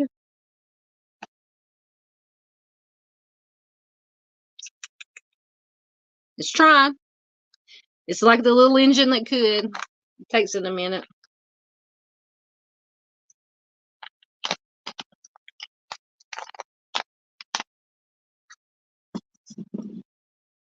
Oh, my goodness.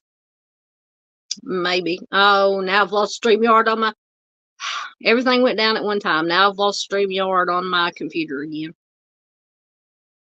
Imagine that. Let's see if I can get it back. Sorry, I'm moving around so much. My back is hurting. I think all the deliveries I did today, Shop and Delivers, had a either 24 count or like 40 count of the big cases of water. So I lifted a lot of water today and a lot of the big things of the liquid laundry detergent. But anyway, enough of my problems.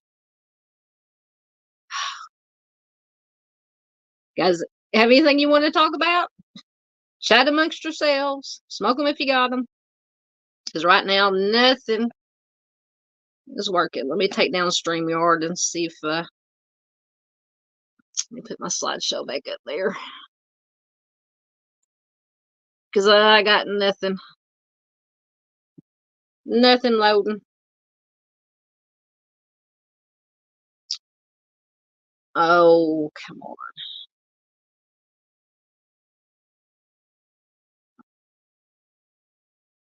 Minimize that. I don't think I need that anymore. Oh my goodness. Now all my icons have disappeared off my computer. It's possessed. I need anybody know a good exorcist for my computer. All right, let's try again. Oh, now it comes right up. All right, let me see if I can get StreamYard back. It's a dumpster fire, guys. I told you, at any moment.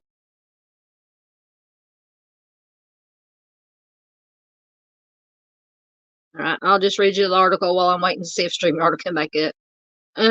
This is from...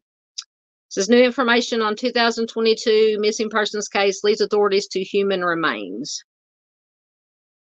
Ads. And this is from May 10th of this year. Oh, still no StreamYard. This is from I almost said Pagan. Page County, Virginia. Page County Sheriff's Office has provided new details on a missing persons case from 2022. Joshua Dee Bradford was reported missing by his family after he was last seen in Luray on September 3rd of 2022. Authorities said they got new information on the case on Monday, May 6th, that led them to uncovering what they believe to be Bradford's remains in Page County. After a month of investigating, PCSO identified Marcus Lee Lewis as a person of interest in October of 2022, but after police approached him, they said Lewis left the county. In December of 2022, Lewis was arrested in Reno, Nevada, where he remains after being involved in the police pew-pewing. Let's see if StreamYard is coming up. Nope. PCSO said the evidence from the investigation led to Lewis being charged in Page County, and he faces the following charges: homicide in the second degree, willfully, intentionally, and physically defiling a deceased human body, and transport, secret, conceal, or alter a deceased body. Investigators are still actively pursuing leads on the case, and the Sheriff's Office is awaiting positive identification to make the official determination. Sheriff Chad Cubage said no more information will be released at this time. And this was regarding the Joshua Dee Bradford case. So,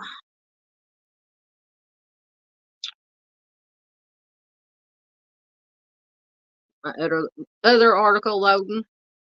StreamYard's not coming up, so I have to go back to my. There's Dave. Hey, Dave, how are you doing, my friend? There's Al on the prowl. We were talking about you earlier. Were your ears burning? And somebody may have already done it, or Dave can do it, but I know he won't do it himself. Put the link in to his channel. Always good to have Dave here. Dave, I'm sorry I've been missing your lives. If you ever want to catch Dave out on the Prowls lives, you either have to stay up really late at night or get up really early in the morning. But you can always be on Replay Crew. I've had to be on Replay Crew lately because since I went back to work, it's been wearing me out. So I've been going to bed earlier than I have been before I went back to work. So I've been missing Dave's lives and chatting with Dave, but it's always good to have Dave here. Absolutely. Thank you. Yep. Arctic's got it. There is the link to Dave's channel. Please do check it out. He gives excellent information. Thank you, Dave. Always good to see you too. Absolutely, my friend. Oh, did it not show? What are we doing? There we go. Always good to see you too, Dave. I got to get caught up with you. I got to have you on one of my have you on one of my shows one day or one of my lives one time when you are not working or you can work it into your schedule. Have you on, have Arctic on, anybody else, Sunshine, anybody else who wants to come on. If we can all find time maybe for one of these True Crime After Darks and go through any cases you guys and gals want to talk about. Yep, that would be an awesome panel. At least I think it would be. If we could get Mr. Steve on, that would be awesome too. But I know Mr. Steve's fixing to go back out on the road for, goodness, I think he said basically the whole month of June. He's going to be out doing the good work, as he always does, he and his team, fighting the good fight, doing the good work, boots on the ground, helping families with these cold cases and they're missing. So definitely, if one of you guys or gals can throw in True Crime Web's link again. Yeah, absolutely. Dave says back to work. Yuck. Yeah, I took when I quit, I did home health caregiving. Once again, for anybody that's new here, for 10 years. I love doing it, but it just takes a mental and emotional toll. So I had to get, step back from that, and I didn't work. Took about a 3-month vacation because I never take any time off. So I had enough money saved up where I didn't have to really work for about 3 months.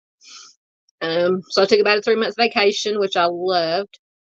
I was able to stay up late and watch Dave, chat with Dave in his lives, or early in the morning, and stay caught up with the rest of with all you guys out there and with the other creators that I watch and trust. But now I'm back to work. I don't have to get up early necessarily. I can make my own hours with what I'm doing. But yeah, by the time I'm lugging all them groceries around for 4, 5, 6 hours a day, depending on how much money I make per trip, I'm wore out by the time I come home, and I may eat a little bit of supper and take my shower. And as soon as I lay down on the bed to watch TV, I'm out. It's lights out till my alarm goes off the next morning. Oh, you're awesome too, Dave. Thank you. Oh, no, I don't want to delete. I almost deleted you, Dave. Sorry, Dave. I almost deleted you. I didn't mean to. I'm trying to get StreamYard went out on my computer again, and I can't get it to come back up. So I'm trying to do the comments on my phone, and I almost deleted Dave. We don't want to delete Dave. That's the one I was trying to hit. You're awesome too, buddy. You're awesome too. You do an awesome job. And Arctic does an awesome job. Both of you guys do awesome. Oh, hold on. Did I miss something? Dave says, congratulating Arctic on 13,000. Wow. Yep. Feeling the love in here. Yep, Dave is awesome. Yeah, Arctic, yeah, congrats on 13,000. Wow. That is awesome, my friend. I think I'm up to, I forgot to check my count, my subscriber count. I'm almost at what, 700? Maybe. I'm at like 660 or something. You guys are doing awesome. Thank you, Dave. There is a True Crime Web, Mr. Steve and Mrs. Steve. Please do, anybody that's new here, live tonight or watching replay, please check out True Crime Web. Mr. Steve, Mrs. Steve. The team behind the scenes that goes out, like I said, boots on the ground, helping families free of charge. Because True Crime Web has a nonprofit foundation that they use for all the equipment that they need and their travel expenses and things of that nature, that they can go out and help these families free of charge. And also because of wonderful people like you guys out there in the community that support True Crime Web, as far as donations through YouTube and things of that nature, also enable him and that team behind the scenes to be able to go out and help these families. So if you don't, I always say it, if you don't check out but one channel, please check out True Crime Web. Wonderful work. And of course, all our other wonderful channels, Dave, Arctic, Sunshine, Mind of Monsters, all the new ones that I started watching thanks to Chris, PJ's channel, or is it PJ? No, the Truth and Justice channel. Chris, you asked me, I will put her, or that link to her channel in my friends list on my page, on the homepage of my channel. I will absolutely do that, along with all the other ones. No, you haven't. I almost deleted you, Dave. Almost. It was like a split second. You were from being deleted. Oh, wouldn't want to delete Dave. Not ever. Wouldn't even think about it. Thank you, Chris. Chris said everyone who's been fighting for justice is awesome. Yeah, and it's not just creators. It takes creators, the community, our shared communities, family members, just like Miss Barbara Hall, Miss Marion, Timmy's family, Miss Kimberly Lotz and Erica Lotz, Derontae Martin's family, all these other family members who pop in. Sometimes they chime in and sometimes they just watch, and that's fine. It takes everybody. As Sunshine says, it takes a village.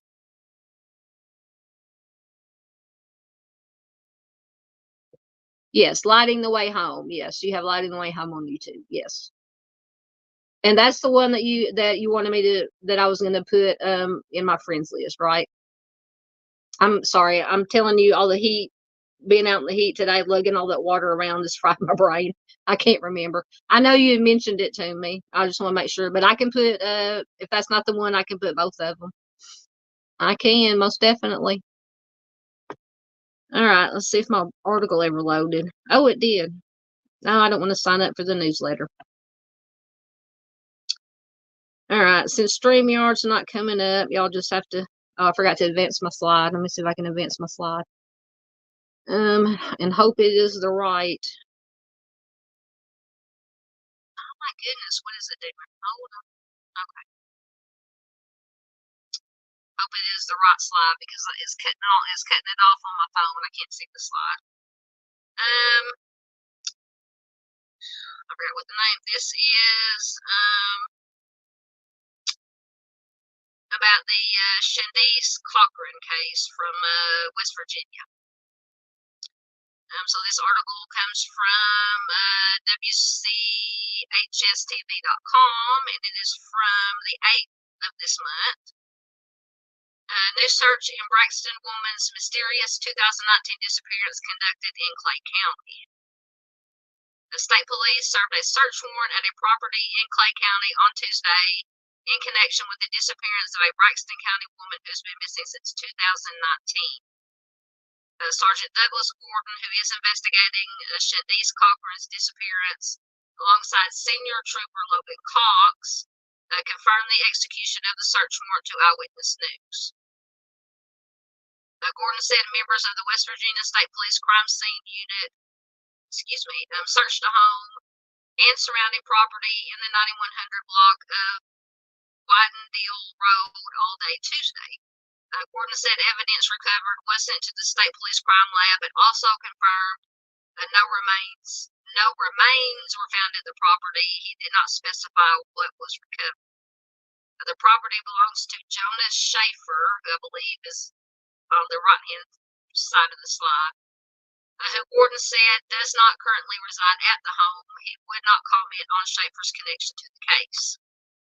In September 2022, Eyewitness News profiled Chandice's disappearance in a cold case file segment and spoke extensively with Cochran's mother, Becky, who has been desperate for answers in the case. Cochran was last seen on August 20th, 2019, the same day Becky returned to their home in Sutton to find a note from her daughter on the kitchen counter. It says, "Mom, I took off for a little while. I'm in good hands, I promise," Becky said. "Be back shortly. Please don't worry. No need to. Call if you need me. Love you, Shan." Christopher Spees of Gilmore County picked Chandice up that afternoon from the Cochran's home, investigators said. They went to the Birch River area of Nicholas County, and troopers previously said they believed that they were selling illegal substances. A trooper said Chandice knew people in the Birch River area, but Spees didn't have a lot of connection there. He did, however, have outstanding warrants for failing to register as an SO. The two ended up at the home of a man named Sam Kelly. Senior Trooper Caleb Harper, the previous lead investigator in the case, told Eyewitness News that the truth about what happened next is unknown. He says that was around midnight. They were there for a while. They decided it was time to leave, Harper said in a previous interview. The gentleman, Kelly, went to Walmart to go get some cigarettes with his girlfriend. When they come back, they actually see Mr. Spees and Chandice leaving the residence on foot, headed towards the fire department, and that was the last that they saw of them. From Mr. Spees' memory, that he can kind of put her in a general area. Since then, there has been no proof that Chandice is alive or deceased. Only the central question remains: what happened once they left Kelly's house? The following day, about 7 a.m., Spees was picked up by Kelly while walking along a Whitendale Road, which is a few miles from Birch River. Kelly told investigators he had happened to spot Spees on his way to work and offered to give him a ride, and he was alone. And there was no sign of Chandice. According to Mr. Spees and what evidence I've been able to gather from her cell phone records, it does appear that her cell phone died sometime around midnight or sometime after and was never powered back on, Harper said. Since then, Spees has been arrested on charges unrelated to Chandice's disappearance that have landed him in prison. He is serving time on convictions out of Braxton, Lewis, and Nicholas counties for grand larceny, attempt to commit grand larceny, and failure to register as an SO. Eyewitness News reporter Leslie Rubin wrote to Spees in July of 2022 asking if he had any information that could help find Chandice and bring her family closure. And part of his response was, quote, "I would love for Chandice to be found so it would clear my name. I've sat down with investigators countless times going over the events of that night. Chandice and I were partying, had been up a few days on substances. So my memory was like one of them picture books that you flip through really fast, frame by frame. I didn't do anything to Chandice, and I don't know where she is at." Gordon said the search at the property in Clay County has concluded, but the case was being, quote, actively investigated, and foul play was suspected in Chandice's disappearance. Says we're not going to let this die, Gordon said. So if you have any information about the disappearance of Chandice Cochran, you can call the West Virginia State Police in Sutton at 304-765-2101. So that is the latest on, or the information we have on Chandice Cochran's case. And once again, my StreamYard still won't come up. So I'm going to go back to apologize for leaning into the camera, but I'm trying to read his comments about this small off my phone. Okay, so it's Truth and Truth and Justice channel. Okay, I'll get it added.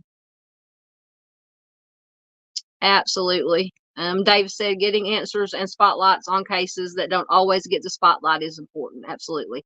And that's what you do too, Dave, because a lot of cases, when I either have to go back and watch replay now, or got to watch your lives, I would not have heard of those cases if you hadn't have included them in your shows. So you do the same thing, buddy. You do a good job too. Absolutely.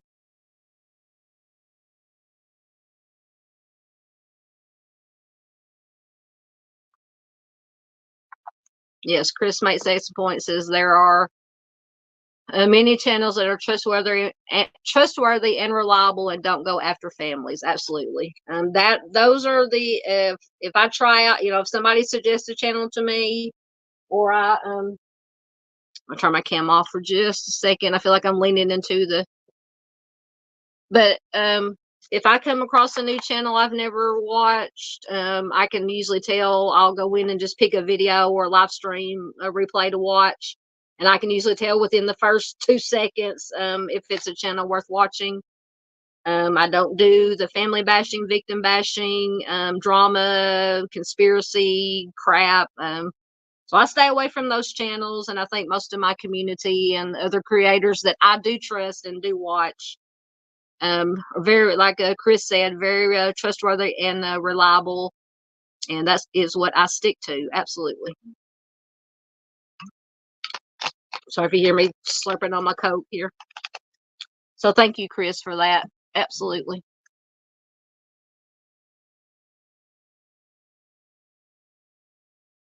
All right, I think, let me check once again. I think that is all I had planned. So if you guys have anything, any other cases or anything you want to, questions, comments, anything you guys want to talk about for, I don't even know how long we've been going. I can't see my screen on my phone. I don't know how long we've been going. Let's see, I started at 8, so a little 2 hours and 15 minutes.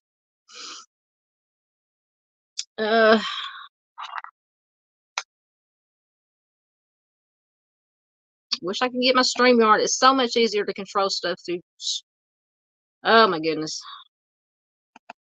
On my laptop through StreamYard on my laptop, but since it's not cooperating.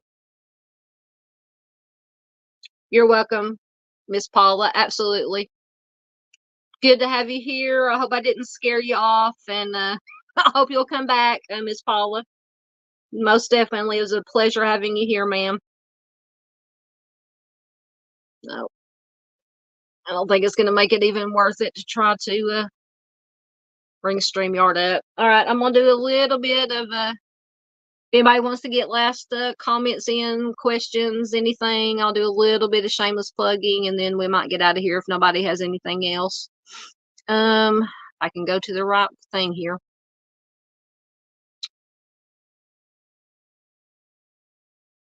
Yeah, okay, that's all I had. Trying to find, all my stuff is out of order. If you found this live stream or replay interesting, informative, please consider subscribing if you haven't already. Please give it a like, hit So say leave the DNA on that like button. Leave any comments if you're watching replay. Please share. That is the most important thing you can do, is share to get this information out about these, most importantly, the missing persons cases, cold cases. Please do share it anywhere and everywhere you can. Social media, if you're in any true crime, missing persons, cold cases, Facebook groups. I can tell you I'm now in a lot of them. You can get, thanks to Arctic and to Chris and everybody who's invited me to all these wonderful Facebook groups. I've met a lot of wonderful people, wonderful advocates, wonderful family members of victims. So it's definitely well worth checking out on Facebook. You can also, I do have a Facebook group, obviously called, and a page. I post more in the group. So please consider checking it out, also called Southern Gal True Crime. If you ever have any questions, comments, or a case that you would like me to, a missing person or a cold case or a case that you would like me to share, you can email me at southerngalstruecrime@hotmail.com. If you'd like to help us support the channel, all the donation links are in the description box and also on the homepage, on the description box of my channel page. And I think that is all the shameless plugging I had. All right, let me get back to, oh my gosh, it won't let me go back to comments. I want comments. There. Oh, what did I do? I don't know what I did. Hold on, guys. There we go. It's freaking out on me there for a minute.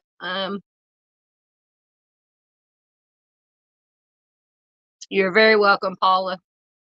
Oh, thank you, Paula. Paula says, I will. Thank you. And I love your Southern accent. Thank you, ma'am. I appreciate that. I get that a lot. Well, it's either you love it, people love it, or hate it. Either they say, I don't like your accent, I can't understand what you're saying, or they say, I love your accent. But I appreciate that. Absolutely. Chris is absolutely correct. You and anybody else who wants to watch these videos and live streams, not just me, but like I said, True Crime Web, Arctic Fox, Dave, Alan the Prowl, Mind of Monsters, all the good creators that are in it for the right reason. Most definitely, if as a viewer, we want the viewers who are interested for the right reasons, not just for drama and all that good stuff. Most definitely. Always welcome. Thank you, Arctic. Thank you very much. Please do check out Arctic. I try to share as much of his stuff and Dave's stuff as I can. You're most welcome, Miss Paula.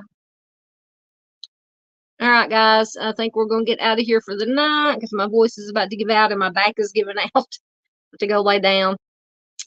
But thank you so much for everybody that was here. Miss Paula, Dave came in, Arctic, Chris, Michigan Wifey was here earlier. I'm going to have to go look that horrible case or horrible incident she was telling us about earlier about the DD drunk driver who plowed into those people.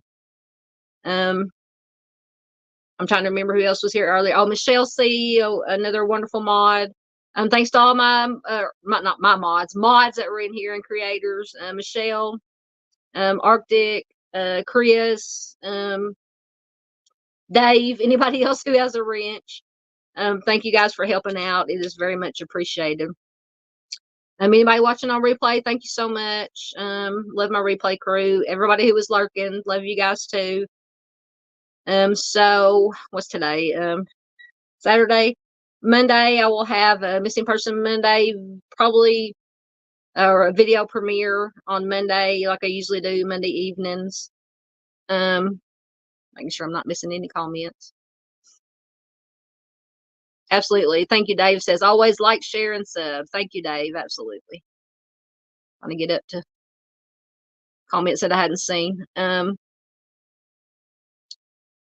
So I'll get that recorded. Excuse me. My Coke is backing up on me. I'll get my missing person Monday video recorded, scheduled to do a premiere Usually, let's see, I don't even know I can't even think of what time I usually do them. Around either 6 or 8 o'clock Central Time on Monday evenings. So I will see you guys then. Thank you so much. Love you guys. Bye.